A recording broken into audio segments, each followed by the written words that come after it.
Welcome to the Business Scholarship Podcast, a place for interdisciplinary conversations in the broad world of business research. My name is Andrew Jennings, and it's my pleasure to be your host. If you like what you hear today, please subscribe to the podcast on Apple, Spotify, or wherever you get your podcasts. Plus, leave a rating and let other people know about the show too. And if you have ideas for the show, please let me know. My email address is andrew@andrewkjennings.com, and I look forward to hearing from you. All right, time for the episode.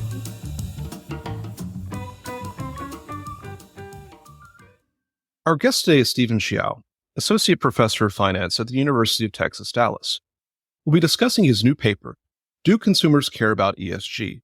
Evidence from Barcode Level Sales Data, which he co-authored with John Murray Meyer at the University of Pennsylvania, Henri Servais at the London Business School, and Xiaoying Wei of Southwestern University of Finance and Economics. I'll add a link to the paper in the show notes for the episode. Stephen, welcome to the Business Scholarship Podcast. Hi, Andrew. Thanks for having me. Stephen, you had a really intriguing title that drew me into this paper, Do Consumers Care About ESG? And I'm excited to talk about some of the strategies and findings that you and your co-authors found in this paper. Perhaps it's useful to maybe level set. I think a lot of listeners are probably familiar with ESG, but to the extent that it's helpful to set a baseline here, I wondered if you could introduce the concept of ESG for listeners, particularly the E and the S in the ESG. There's an argument that ESG is a way for companies to actually do well by doing good, that there is the potential for positive business outcomes based on adopting ESG practices. So I wondered if you could talk a little bit about that argument and what mechanisms have been proposed for how ESG allows businesses to do well by doing good. Sure. For those who are not familiar with the term, so ESG stands for environmental, social, and governance. So we know that in recent years, ESG issues have captured increasing attention from corporate executives, scholars, government officials, and the general public. And in asset management, we also see that the increasing trend of the ESG investing that has grown very popular in many parts of the world. But at the same time, we also hear opposite voices that against the ESG movement. So for example, according to Forbes, just in the first half of 2023, there have been over 156 anti-ESG bills in 37 US states. So what are the controversy around ESG? So one of the controversy is whether firms can be doing well by doing good. So the meaning is that whether corporate investments in environmental and social activities can help firms achieve higher profits and maximize shareholders' value. Now, from the perspective of a finance scholar, when we think about firm market value, Finance 101 would tell us that it is equal to the present value of future cash flows that the firm can generate. So that means there are two key determinants of firm value. The first is how much cash flow the company can generate in the future. And the second is how much return shareholders will require for investing in this firm. Now, according to this principle, if a firm that invests in E and S activities and want to improve their firm value, this has to happen through one of these two channels. Either the shareholders, they somehow would be willing to require a lower rate of return from investing in socially responsible firms so that firm value can go up, holding fixed the profitability that the company is expected to generate in the future. So this is what we call the discount rate channel. Another channel is that E&S activities can somehow lead to higher future profitability. And so firms can generate more cash flow in the futures. So this is what we call the cash flow channel. So you and your co-authors are investigating in this paper the potential mechanisms around the cash flow channel. Could you give us some more detail about just what the cash flow channel is or how it might support the doing well by doing good hypothesis of ESG? And what is the prior literature that's considered on that front around the cash flow channel? Sure. As I mentioned, the cash flow channel is one of the two channels that firms investing in E&S activities can affect firm value. So we noticed that when we look at the existing literature, majority of these studies, they actually focus on the discount rate channel. So these studies, they typically look at the correlation between firms' E&S performance and stock return. And then they will come up with various reasons for why shareholders may accept lower return for investing in socially and environmentally responsible firms. So here we try to contribute to this debate by focusing on the other channel, which is the cash flow channel, which from what we see has received relatively less attention in the literature.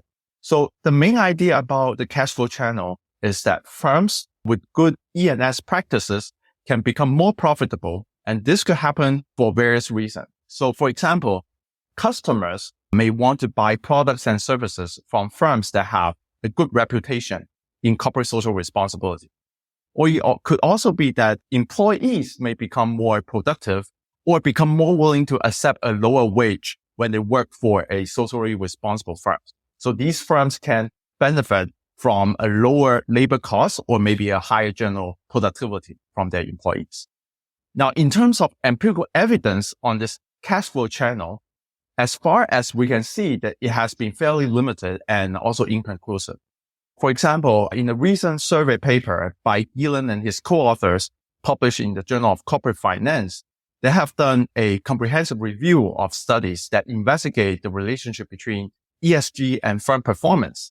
And so from their findings, among the 8 studies that they have found to have examined the effect of ESG on firms' operating performance, 5 of these papers have found a positive effect, 2 found no effect, and 1 found a negative effect. So the evidence here is mixed.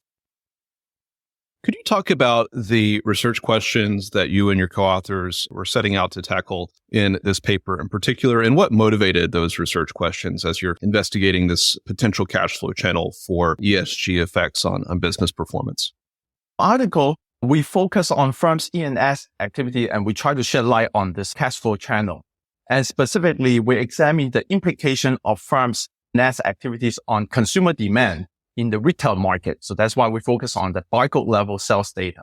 So the data that we use includes a detailed information on the sales price and volume of each individual retail products in local markets at the store level.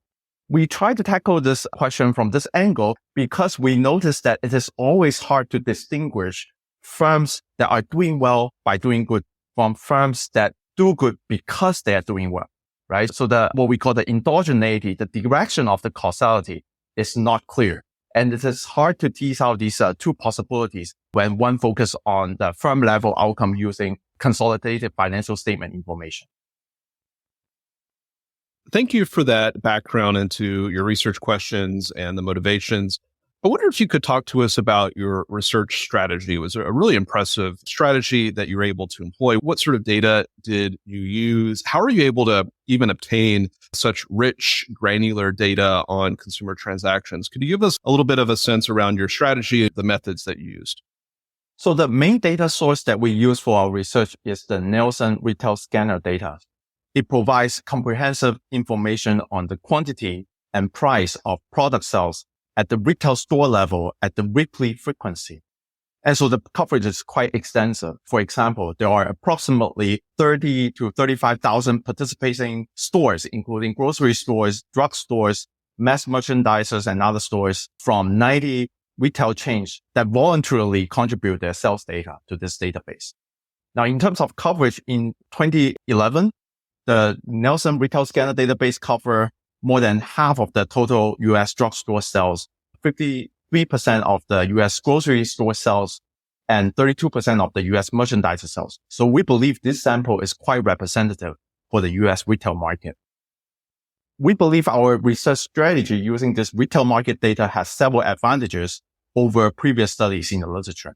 First, with the retail market data, we can examine products that are very much alike, that are sold in the identical locations and during the same time period, but they're branded by companies that have different degrees of E&S standard.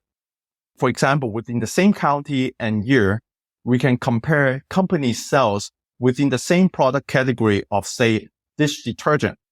So if shoppers are mindful of the social and environmental consequences of what they buy, then these factors should influence their choice of the dish detergent. So in that case, the demand for a product should be tied to the E&S quality of the product, which should align with the E&S ratings of the company that owns the brand.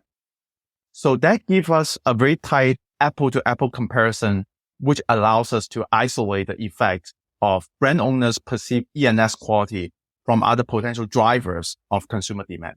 The second advantage is that with local market sales and data, we can uncover the geographic differences in consumers' preferences by looking at the relationship between county demographics, brand owners' E&S performance, and consumer demand. So we can investigate the role of local product market competition as well, because the same firm selling the same product may be competing with different rivals in different counties. So the data allows us to see where the consumers compare the E&S quality between alternative brands when they go into a grocery store. So for anyone listening to this podcast episode who has purchased anything in the last few years, it sounds very likely that some of your purchases and some of my purchases have contributed to this study. So in that way, we're all reflected in these results. And that brings me to asking about the results. What were some of the key findings from this study? So we find that there's a strong connection between a brand owner's E&S rating and the product sales. For example, on average, a 1 standard deviation improvement in a brand owner's E&S score can translate into a 9.2% increase in the next year's sales for the firm's product relative to the same kind of products that are sold by other firms in the same county during the same period. Now, in terms of the role of consumer preferences, we also find that there's a stronger link between E&S rating and product sales in counties that have higher average household income or a higher share of Democrat voters. So these results are consistent with the idea that political leaning and the economic status of consumers play a role in their choice to purchase socially and environmentally responsible products. And we also show that local market competition seems to matter. Specifically, we find that a firm's product sales in the county are negatively correlated with the E&S performance of their local rival firms that sell the same type of product in the same county. This finding suggests that consumers will choose between alternative products based on the relative E&S performance of the company in the market. And so that might create an additional competitive pressure on firms to improve their E&S standard. You do a number of interesting secondary analyses and robustness checks in the paper. I wonder if you could perhaps highlight some of those and any additional insights or results that you got from those secondary analyses and robustness checks that might be of interest to listeners and readers of the paper who download it after listening to this interview. So one of the challenges that we see on this research question is how do you distinguish firms that are doing good by doing well from those that are doing good because they are doing well? So how do we pin down the direction of the causality? Right? So for that purpose, we try to use this micro level data that have high granularity in the product market variation and also a high time frequency in the time series that allows us to see what is happening around some of the important events. For example, when we look at the monthly product sales around some news events that releases negative information about a firm's E&S practices, we find that the product sales tend to drop in the 3 months after the release of negative news. So these observations supports the idea that consumers, they actually cut down their product demand in response to negative information about the company's E&S practices. And also when we analyze a series of natural and environmental disasters as a kind of salient events that enhances consumers' awareness of E&S issues, we find that the product demand in those markets where the consumers, they just witness a nearby environmental disasters, their demand for products becomes more sensitive to the E&S quality of the brand owners after the disasters.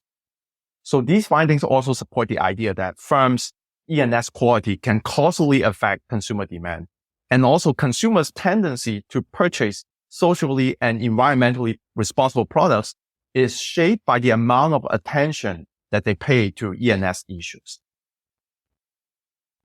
I wonder if we could talk about some of the implications of these findings and your paper. How does it advance our broader understanding of ESG, particularly of the E and the S components of ESG, and how does it advance the literature itself? So overall, I believe our studies provide a solid piece of evidence for the cash flow channel. That is, firms that do good can causally increase consumer demand for their goods and services. So this finding goes above and beyond previous studies that focus on the correlation between firms' E&S ratings and their firm level performance based on accounting numbers. So now whether firms' investment in E&S activity can actually turn into a higher profitability and cash flows, it will require further research on the costs and benefits of E&S investments. But what we can claim here specifically based on our results is that a better firm reputation in E&S can enhance consumer demand and enhance revenue. Are there any key takeaways or perhaps closing thoughts you'd like listeners to have from this interview or readers to have from the paper? We hope that the new evidence that we present in these studies can convince corporate executives, investors, and policymakers that ESG could potentially increase firm value through this cash flow channel by increasing consumer demand and revenue. And this will hopefully provide another motivation for firms to take into account their social and environmental impacts when making their investment and business strategy decisions. Our guest today has been Stephen Xiao, Associate Professor of Finance at the University of Texas, Dallas. We've discussed his paper, Do Consumers Care About ESG? Evidence from barcode level sales data. I'll add a link to the paper in the show notes for the episode. Stephen, thank you for joining the Business Scholarship Podcast. Thank you very much, Andrew.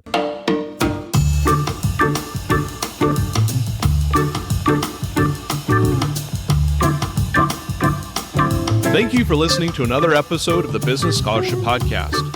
If you like what you heard today, be sure to subscribe to the podcast on Apple, Spotify, or wherever you get your podcasts, rate the show, and let other people know about it too.